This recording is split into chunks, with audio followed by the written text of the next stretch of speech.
तो आइए अब हम लोग शुरू करते हैं मेरे बच्चों। क्या तो रिफ्रैक्शन ऑफ लाइट। ठीक है, दो अलग अलग मीडियम है और उसको सेपरेट करने वाला ये क्या है, बाउंड्री। ठीक है, जैसे मान लीजिए ये हवा है और ये क्या है, वाटर है। ठीक है ना, तो लाइट रे जब यहाँ पर इंसिडेंट करती है ना, तो इस तरफ इसको जाना तो था बट इधर जाएगी नहीं। ठीक है, ये डिविएट कर जाती है टुवर्ड्स दी नॉर्मल। ठीक, ऐसा भी कोई एग्जांपल हो सकता है जिसमें मान लीजिए कि वाटर है, वाटर पे लाइट रे आई और बच्चों इसको जाना इधर था बट ये डिविएट कर गई। ठीक है ना, इधर चली गई। तो लाइट का अपने रास्ते पे ना जा पाना और रास्ते से भटक जाना, डिविएशन हो जाना, इसी चीज को हम क्या बोलते हैं बच्चों, रिफ्रैक्शन ऑफ लाइट। ठीक है ना, तो when light transmits from one medium to another medium, then due to change in a speed of light, light deviates या light is deviated through original path. This deviation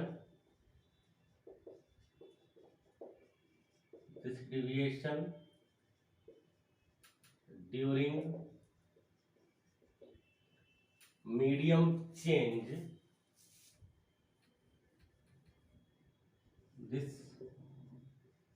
deviation during medium change is known as refraction of light.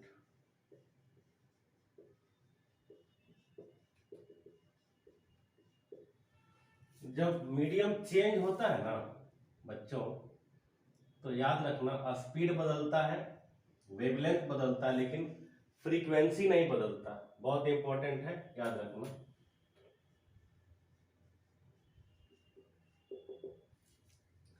When medium changes,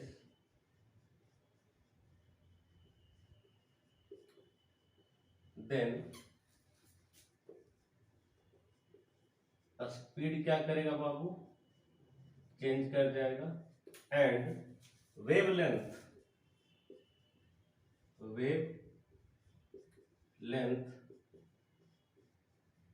भी बदल जाएगा। But एक चीज है जो नहीं बदलती, frequency. But frequency remains same. ठीक है, जैसे आपको पता होना चाहिए एयर में जो स्पीड होता है ना लाइट का, वो आप c लिख सकते हो, जो कि कितना होता है 3 × 10⁸ मीटर/सेकेंड। वाटर में जो स्पीड होता है ना, वो होता है 2.25 × 10⁸ मीटर/सेकेंड। बट दोनों में फ्रीक्वेंसी सेम रहेगा। जैसे c = आप लिख सकते हो f लैम्डा, देख पा रहे हो क्या आप लोग, c मतलब स्पीड, f मतलब फ्रीक्वेंसी, लैम्डा मतलब वेवलेंथ। ठीक, और यहाँ पे v इक्वल टू आप लिख सकते हो एफ लैम्डा डैश। यहाँ पर वेवलेंथ बदल गया है, स्पीड बदल गया है, लेकिन फ्रीक्वेंसी क्या है, सेम है, ठीक है ना। आप चाहो तो ये लिख सकते हो c by v is equal to क्या हो जाएगा, f into lambda, f into lambda dash, f से एफ गया कट। तो बच्चों c by v is equal to क्या है, लैम्डा बाई लैम्डा डैश, जहां पर कि लैम्डा का मतलब क्या है, wavelength of light in air. इसका मतलब है बच्चों wavelength of light in air, और इसका मतलब है जी wavelength of light in water, या कोई मीडियम ले सकते हैं हम, ठीक है ना। चलो लाइट के स्पीड से अगर नोट कर सकते हो तो कर लो, ठीक है ना, नहीं तो फिर आराम से नोट कर सकते हो। रिफ्रैक्टिव इंडेक्स करते हैं जी हम लोग बच्चों। रिफ्रैक्शन में बहुत इंपॉर्टेंट टॉपिक होता है जी बच्चों, एब्सोल्यूट रिफ्रैक्टिव इंडेक्स। इसका एक और नाम हो सकता है ऑप्टिकल डेंसिटी, बट पता है ज़्यादातर हम लोग इतना ही इस्तेमाल करते हैं, जिसको हम अंडरलाइन किए हैं ना, बस इतना ही इस्तेमाल करते हैं, रिफ्रैक्टिव इंडेक्स। ये अंडरस्टूड होता है कि एब्सोल्यूट ही है या वो ऑप्टिकल डेंसिटी ही है, ठीक है। तो जैसा कि आप पढ़े होंगे अगर 10th क्लास में, तो म्यू का मतलब होता है ratio of speed of light in vacuum to the speed of light in a medium, ठीक है ना। तो म्यू इक्वल टू है बच्चों speed of light in vacuum to the speed of light in a medium, ठीक है बच्चों। तो देखिए इसको आप सिंबॉलिक फॉर्म में ऐसे लिख सकते हैं, वैक्यूम वाले स्पीड को आप सी लिख लीजिएगा और किसी मीडियम में जो स्पीड है उसको आप भी लिख लीजिएगा, ठीक है। जैसा कि आप लोग समझ सकते हैं ये भी स्पीड है, ये भी स्पीड है, तो ये चीज क्या हो जाएगा म्यू, ये हो जाएगा unit less and dimension less. बताइए ये म्यू क्या हो जाएगा, unit less and dimension less. और डायरेक्शन का कोई काम वाम तो है नहीं जी बच्चों, तो आप इसको क्या ही लीजिएगा, डेफिनेटली स्केलर ले लीजिएगा, ठीक है ना, कोई दिक्कत। अब मैं आपको कुछ एग्जांपल करा देता हूं। रिफ्रैक्टिव इंडेक्स कम से कम दो मटेरियल का एक्चुअली आपको हमेशा याद होना चाहिए, एक तो पानी का, एक तो ग्लास का, ठीक है। तो मैं आपको बता देता हूं, अगर हम म्यू निकालने जा रहे हैं ग्लास का, ठीक है, तो आप लोग में से किसी को पता है कि ग्लास के अंदर लाइट का जो स्पीड होता है वो कितना होता है, किसी को है पता, बोलिए बच्चों। नहीं पता, कोई बात नहीं। सी पता है ना, सी कितना है, वैक्यूम वाला तो पता ही होगा, 3 × 10⁸ मीटर पर सेकेंड। आप आज से याद रखिएगा ग्लास के अंदर जो लाइट का स्पीड होता है ना वो होता है बाबू 2 × 10 मीटर पर सेकेंड, ठीक है ना। इसको उड़ा दीजिए, ये कितना आ गया 1.5। आप लोगों को पता है लाइट के स्पीड से भी ज्यादा तेज कौन चलता है,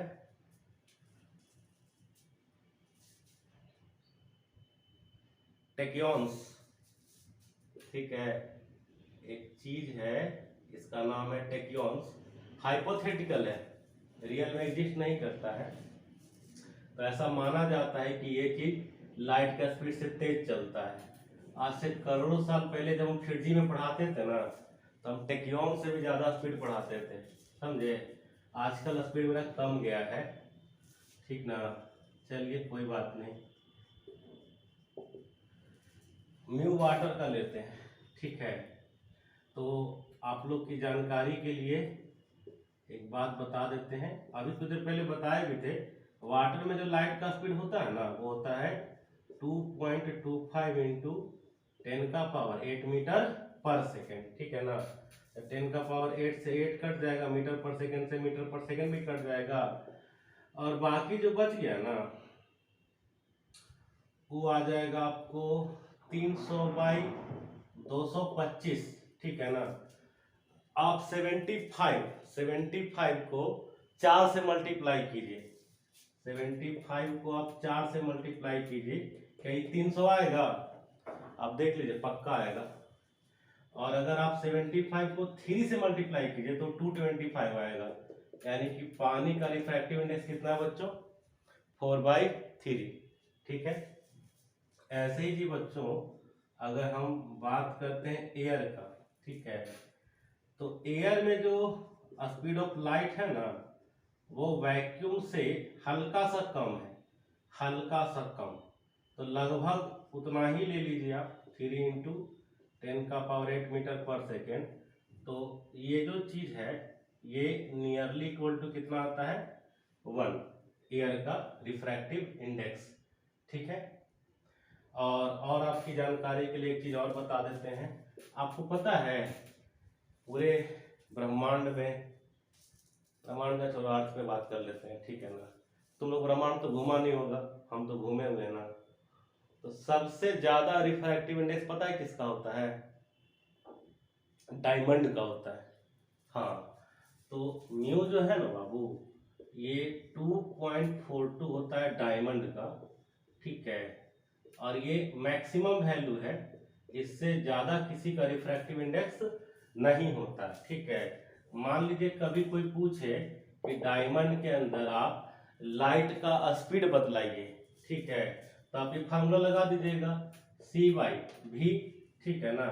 तो speed within diamond, speed within diamond equal to आप क्या लिख सकते हैं? V is equal to C/2.42, यानी 3 इंटू 10 का पावर 8 डिवाइडेड बाई 2.42।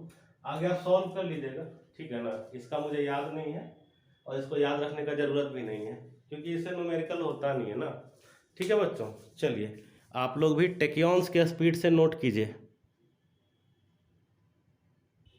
ये नोट पॉइंट लिख रहे हैं हम लोग कि refractive index that is optical density and mass density has no relation, इनके बीच में आपस में कोई रिलेशन नहीं है, ठीक है। दूसरी बात मैं आपको ये बताना चाह रहा था, म्यू इज इक्वल टू क्या है? C/V। तो यहां से ये पता चल रहा है कि म्यू इनवर्सली प्रोपोर्शनल टू क्या है? V है। तो जिसमें V कम होगा जैसे कि डायमंड, उसका म्यू क्या होगा? ज्यादा होगा, और जिसमें V ज्यादा होगा उसका म्यू क्या होगा? कम होगा, जैसे कि पानी, ठीक है। और एक और बात, ये जो फार्मूला है ना ये मोनोक्रोमेटिक लाइट के लिए नहीं है, ये फार्मूला किसके लिए बच्चों? ये फार्मूला व्हाइट लाइट के लिए इस्तेमाल किया जाता है, ठीक है। अगर बात मोनोक्रोमेटिक लाइट का आएगा तब आप क्या इस्तेमाल करेंगे?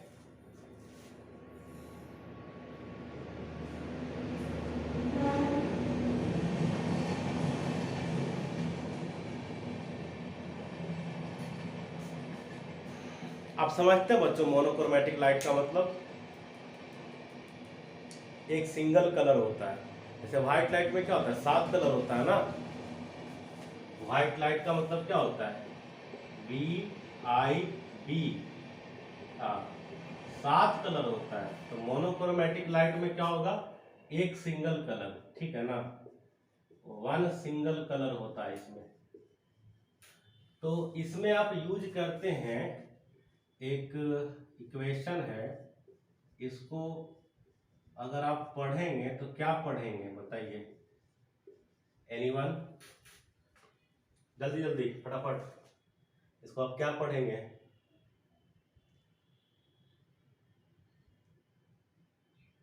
कौची इक्वेशन सब लोग पढ़ते हैं, हम लोग बिहारी है ना, बिहारी में हम लोग को क्या है ना, क्या को हम लोग क्या बोलते हैं, कौची, यही बोलते हैं ना। तो एक्चुअली हम एक बार हिंदी मीडियम का किताब पढ़े थे, तो उसमें हमको पता चला कि इसका एक्चुअल नाम क्या है, कुशी नाम है, ठीक है, Cauchy's equation, okay. But I think कोई ये बोलेगा नहीं, सब लोग कौचे कौचे बोलते हैं इसको, मैं भी बोलता था करोड़ों साल पहले। तो कौचे इक्वेशन जो है ना, वो आपको बच्चों रिफ्रैक्टिव इंडेक्स बताएगा, किसका बताएगा, मोनोक्रोमैटिक लाइट का बताएगा, ठीक है। ये बताता है कि mu is equal to A plus B by lambda square plus C by lambda का पावर 4। इस तरीके से बहुत दूर तक चला जाएगा। आपको मुद्दा बस इतना सा समझना है, इस इक्वेशन को कभी इस्तेमाल नहीं करना है, इसमें खाली लॉजिक ढूंढना है। लॉजिक ये है कि अगर लैम्डा बढ़ेगा तो म्यू क्या होगा, घटेगा कि नहीं घटेगा। इक्वेशन देख के लग रहा है ना, क्योंकि लैम्डा नीचे है, डिनोमिनेटर में है, ठीक है। तो लैम्डा बढ़ेगा तो म्यू क्या होगा, घटेगा। और यदि लैम्डा घटेगा तो म्यू क्या होगा, बढ़ेगा, है कि नहीं। जैसे लैम्डा बढ़ते बढ़ते मैक्सिमम किसके लिए हो सकता है बताओ, रेड के लिए। तो रेड के लिए म्यू क्या होगा, मिनिमम, ठीक है। लैम्डा घटते घटते कितना छोटा हो सकता है, वायलेट का हो जाएगा, तो म्यू जो है वायलेट का क्या रहेगा, मैक्सिमम। तो ये इसे खाली आइडिया लगाया जाता है कि कुशीज इक्वेशन से हम क्या आइडिया लगा सकते हैं मोनोक्रोमैटिक लाइट के। बेसिकली कंपेयर करना हम कर सकते हैं, ठीक है ना, कंपेयर कर पाते हैं रिफ्रैक्टिव इंडेक्सेस में, ठीक है ना, नोट कर लीजिए, है ना। अभी जो बताने वाला हूँ मेरी नज़र में पर्सनली ये फालतू चीज़ है, ठीक है, जिसका कि इस्तेमाल कभी करना ही नहीं पड़ता है। क्या लिखा हुआ है पढ़िए, रिलेटिव रिफ्रैक्टिव इंडेक्स, ठीक है ना। तो इसका डिफिनीशन को गोली मारिए, सीधे आपको हम एग्जाम्पल पे लेके चलते हैं, ठीक है। आप लोगों ने पढ़ा हुआ है ना, म्यू ग्लास का कितना 3/2, म्यू वाटर का कितना 4/3, पढ़े हुए हैं ना। तो जैसे कहेगा relative refractive index of glass with respect to water, तो मैं इसका मतलब ये समझता हूं, आप भी समझिए। इसमें क्या करना है, जिसके रिस्पेक्ट में चाहिए ना उसको डिवाइड में भेज दो, बस हो गया, ठीक है। तो ग्लास का कितना था भाई, 3/2 था, ओके। और वाटर का कितना है 4/3, तो आ गया 9/8, बस यही है और कुछ नहीं है। उल्टा मान लो ऐसे कह देगा relative refractive index of water with respect to glass, ऐसे कुछ कह देगा, तब क्या आ जाएगा, जिसके रिस्पेक्ट में बात कर रहे हैं उसको नीचे भेज दो डिनोमिनेटर में, यही उल्टे आ जाएगा और क्या आ जाएगा 8/9। कोई दिक्कत मेरे ख्याल से नहीं होगा, ठीक है। चलो, कई बार हम ये वर्ड इस्तेमाल करेंगे डेंसर मीडियम, या इसका पूरा नाम होना चाहिए ऑप्टिकली डेंसर मीडियम, और एक टर्म यूज करेंगे हम लोग ऑप्टिकली रेरर मीडियम, ठीक है। तो ऑप्टिकली डेंसर मीडियम वो होगा जिसका म्यू का वैल्यू ज्यादा होगा, ऑप्टिकली रेरर मीडियम वो होगा जिसका म्यू का वैल्यू क्या होगा, कम होगा, ठीक है। तो ये हो गया क्या, एक हो गया डेंसर और एक क्या हो गया बच्चों, रेयरर, ठीक है। अब ये देखो, जैसे क्या है कि रिफ्रैक्शन का बात कर रहे हैं, तो मान लेते हैं कि ये डेंसर मीडियम है और ये क्या है, रेयर मीडियम। तो लाइट रे जब आती है ना, तो डेंसर से रेयर में जब जाती है तो नॉर्मल से अवे जाती है, नॉर्मल से कहा जाएगी अवे, मतलब जाना इसको इधर था देखो ये कहाँ चला गया, नॉर्मल से अवे चला गया, ठीक। फिर देखो दूसरी बात, मान लो कि ये क्या है, रेयरर मीडियम है, और ये मान लो क्या है, डेंसर मीडियम है। लाइट रे आई, ठीक है, जाना इसको इस रास्ते पे था, लेकिन ये क्या करेगा, टुवर्ड्स दी नॉर्मल चला जाएगा। तो ये दो चीज आपको हमेशा याद रखना पड़ेगा, ठीक है ना। लाइट रे डेंसर से रेयर में जाता है तो कहाँ जाता है, अवे फ्रॉम दी नॉर्मल, और रेयर से डेंसर में जाता है तो कहाँ जाता है, टुवर्ड्स दी नॉर्मल, ठीक है। आप ये नोट कर लीजिए बच्चों, टेक्योन्स के स्पीड से। देखिए छोटा सा जगह मेरे पास बचा है, इसमें भी कुछ इंफॉर्मेशन दे ही देते हैं आपको। मान लीजिए ये एक बाउंड्री है जो दो मीडिया को डिवाइड करती है, ठीक है। तो मान लीजिए कि यहाँ पर इंडेक्स है μ1 और नीचे है क्या, इंडेक्स μ2। तो μ1 बराबर आप लिख सकते हैं c/v1, और μ2 बराबर आप क्या लिख सकते हैं, c/v2, ठीक है। ये तो अलग अलग मीडियम है। अब अगर इसमें आप μ1/μ2 का रेशियो लीजिएगा तो क्या लिखेगा बताइए, आप लिखेंगे c/v1 और फिर लिखेगा c/v2। तो मैं डायरेक्ट लिख देता हूं, ये आ जाएगा v2/v1 आ जाएगा, बोलिए। और इसको आप ऐसे भी लिख सकते हैं f इंटू λ2 और फिर f इंटू λ1, क्योंकि स्पीड जो है ना बदलने पर फ्रीक्वेंसी नहीं बदलता, यही ना सिखाए थे। और स्पीड का तो फॉर्मूला आप जानते होंगे, फ्रीक्वेंसी इंटू वेवलेंथ लिखते हैं, तो आप ऐसे भी लिख सकते हैं, ठीक है। नोट कर लीजिए इनको भी बच्चों, ठीक है। आपको एक चीज बतला देता हूं, ठीक है ना, ऑप्टिकल पाथ। ऑप्टिकल पाथ, मान लीजिए ये कोई मीडियम है, ठीक है, ये कोई मीडियम है जिसका कि रिफ्रैक्टिव इंडेक्स क्या है, म्यू है, और इसमें लाइट ट्रैवल कर रही है, लाइट इसमें क्या कर रही है, ट्रैवल। तो ऑप्टिकल पाथ जो होता है ना, वो होता है, मान लीजिए यहाँ से यहाँ ए है, यहाँ से यहाँ बी है, ठीक है।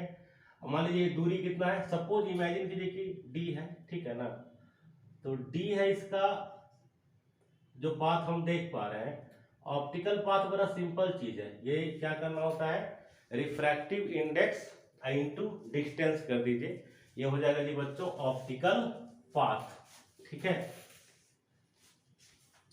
अब हम ये करेंगे लॉज ऑफ रिफ्रैक्शन। आप जानते होंगे ये लाइट आया और इधर नहीं जाएगा, या तो ऊपर जाएगा या तो नीचे जाएगा, डिपेंड करेगा ऑप्टिकल डेंसिटी पे। मान लीजिए इधर चला गया, ठीक है। अब मान लीजिए इसका इंडेक्स क्या है, μ1, इसका इंडेक्स है μ2। इसको आप कह लीजिए कि ये क्या है, रेयरर, इसको आप क्या कह लीजिए, टेंसर, ठीक है। तो पहला ये लॉ है, इसको लोग लैंग्वेज में इस प्रकार से लिखते हैं, खास करके 10th क्लास के बच्चे लिखते हैं ऐसे कि ratio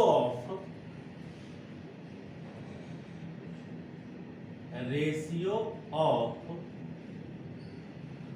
sign of angle of incidence to the sine of angle of refraction. ये तुम लोग के भी बोर्ड में ऐसे लिखना पड़ता है, इसलिए मैं लिख रहा हूं, नहीं तो जरूरत नहीं था लिखने का, ठीक ना। तो angle of refraction is a constant. अब ये बड़ा फालतू का मेरे को लगता है काम लिखने वाला, ये बोर्ड के पर्पज से बस बताए हैं। इसी चीज को ऐसे आसान भाषा में लिख सकते हैं, sine i by sine r is equal to μ2/μ1, ठीक है। आप इसको क्रॉस मल्टीप्लाई कर लीजिए तो ये आ जाएगा μ1 इंटू साइन आई बराबर μ2 इंटू साइन आर। ये आ गया इस चैप्टर का मोस्ट इंपॉर्टेंट फार्मूला, बहुत जरूरी है और बहुत आसान भी है, ठीक है। अब इसमें जो हम सेटिंग करके रखे हुए जरा उसको अच्छा से समझ लो। देखो हम आई कहाँ पे रखे हैं, जहां पर इंसिडेंट रे है देखो तो, और जहां पे फर्स्ट मीडियम है देख लो ध्यान से। हम आर कहाँ पे रखे हैं, जहां पे रिफ्रैक्टेड रे है या दूसरा वाला मीडियम है, ठीक है। तो बिल्कुल देखो वैसे क्या म्यू 1 इंटू साइन आई, मतलब इंसिडेंट रे का मीडियम साथ में है इंसिडेंट रे के एंगल के साथ, और रिफ्रैक्टेड रे का मीडियम रिफ्रैक्शन वाले एंगल के साथ में है, देख लो कोई दिक्कत। इस चीज को बोलते हैं symmetrical form of Snell's law, इसको स्नेल्स लॉ बोलते हैं हम लोग, this is known as Snell's law. Snell समझते हो ना तुम लोग?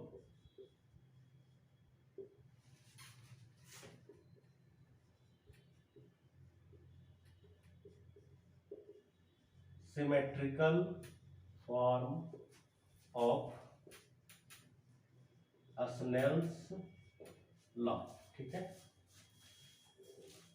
एंड दूसरा लॉ तो सबको पता ही होगा ना जी, कि incident ray, normal ray and refracted रे तीनों एक ही प्लेन में लाई करेगा, सही बात है ना।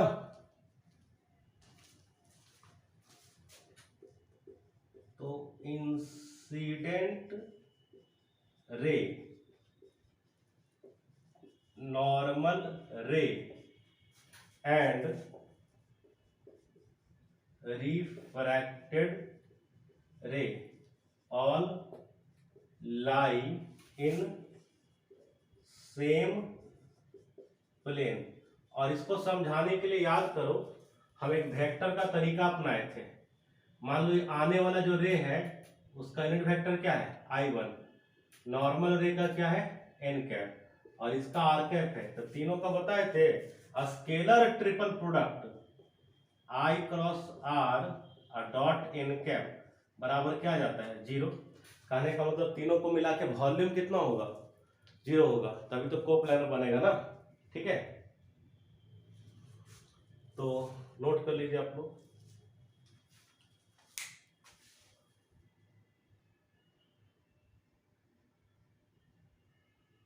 ठीक है, लॉ ऑफ रिफ्रैक्शन को प्रूव करने के लिए आपको फॉर्मेट प्रिंसिपल याद करना पड़ेगा, ठीक है ना। तो हम करने वाले हैं proof of law of refraction with formats principal, ठीक है। देखिए, तो मान लीजिए ये एक मीडियम को सेपरेट करने वाला बाउंड्री है, यहां पर एक पॉइंट ऑब्जेक्ट है ए जहां से लाइट निकल रहा है, और उसको मान लीजिए कहीं यहां पे पहुंचना है, ठीक है ना। तो हो सकता है यहां पे गिरेगी लाइट और फिर इसके पास चली जाएगी, ये संभव है। हो सकता है लाइट यहां पर गिरे और इसके पास चली जाए, ये संभव है।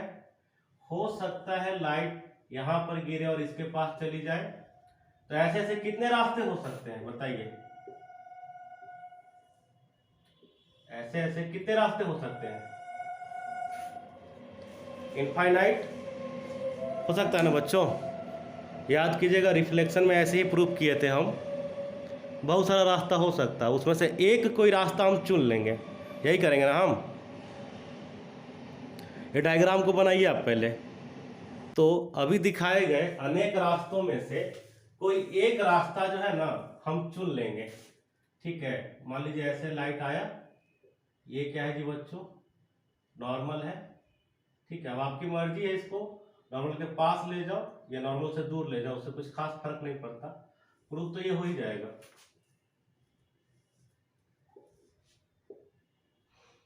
तो मान लीजिए आप लोग बच्चों कि यहां पर आपका पॉइंट ए है और ए से इसको कहां भेजना है बी पे। तो ये कहीं पर भी गिर सकता था, अभी हम दिखाए भी थे डायग्राम में ना, यहां से लेके यहां तक कहीं भी गिर सकता है।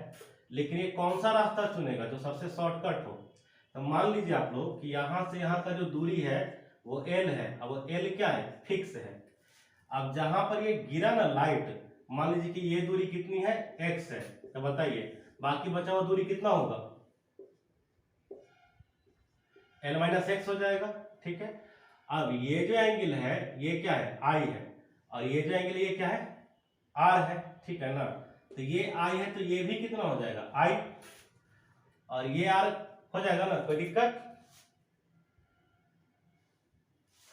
मान लीजिए कि ये जो आपको हाइट दिख रहा है ये क्या है, h1, और मान लीजिए कि ये जो आपको हाइट दिख रहा है ये कितना है, h2। ठीक है। ये जो आपने डिस्टेंस देख लिया अभी नीचे मेंशन किया हुआ है ये L माइनस एक्स, और ये जो डिस्टेंस है ये भी मेंशन किया हुआ है, ये क्या है, x है। तो क्या हम इस पॉइंट को O मान लीजिए आप, तो ये इसका लेंथ हम लिख सकते हैं क्या, A से लेके O तक, बिल्कुल लिख सकते हैं। ये हो जाएगा root under h1 square plus x square हो जाएगा। ऐसे ही O से B का लेंथ लिख सकते हैं क्या हम लोग, बोलिए, O से B का लेंथ हम लिख सकते हैं ना, परपेंडिकुलर का स्क्वायर और बेस का स्क्वायर, ये हो जाएगा h2 का square plus L minus x का स्क्वायर। ये ठीक है ना। बोलिए, अब हम बात करते हैं लाइट के पाथ का। लाइट के पाथ को P बोलेंगे। ये वाले मीडियम का रिफ्रैक्टिव इंडेक्स है μ1, और ये वाले मीडियम का रिफ्रैक्टिव इंडेक्स है μ2। अभी कुछ देर पहले हम एक फार्मूला दिए थे ऑप्टिकल पाथ का, याद है, जस्ट अभी अभी दिए हैं। ऑप्टिकल पाथ बताए थे म्यू इंटू रियल पाथ है, तो ए से लेके ओ तक का ऑप्टिकल पाथ क्या हो जाएगा, μ1 इंटू ए ओ। ठीक। ओ से बी तक का ऑप्टिकल पाथ क्या हो जाएगा, μ2 इंटू ओ बी। हो गया।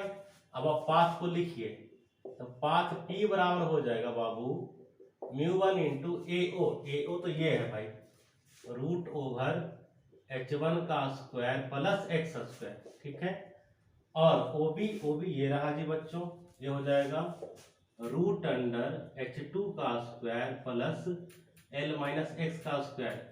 आप रिफ्लेक्शन वाले टॉपिक में जाके देख लीजिएगा, यही सेम प्रोसेस, खाली μ1 μ2 उसमें नहीं रहता है, बाकी सब यही रहता है। वहां पर हम लोग क्या किए थे कि डिफरेंशिएशन करके ये किए थे dp by dx is equal to 0, क्योंकि पाथ को मैक्सिमम या मिनिमम होना है तो उसका डिफरेंशिएशन क्या करना पड़ेगा, 0 के बराबर। अब इसके आगे का डिफरेंशिएशन हम डायरेक्ट लिखें कि फिर से एक्सप्लेन कर दें जो डिफरेंशिएशन हम बताए थे, जल्दी बोलिएगा। ठीक है, पढ़ा चुके हैं इसलिए कह रहे हैं। तो μ1 तो μ1 है, इसका डिफरेंशिएशन आया था 1/2 root under h1 square plus x square into x square का हो जाता था 2x, तो 2 कट जा रहा था। तो एग्जैक्ट ऐसा ही रिजल्ट जो है हम लिखे होंगे। ठीक है ना।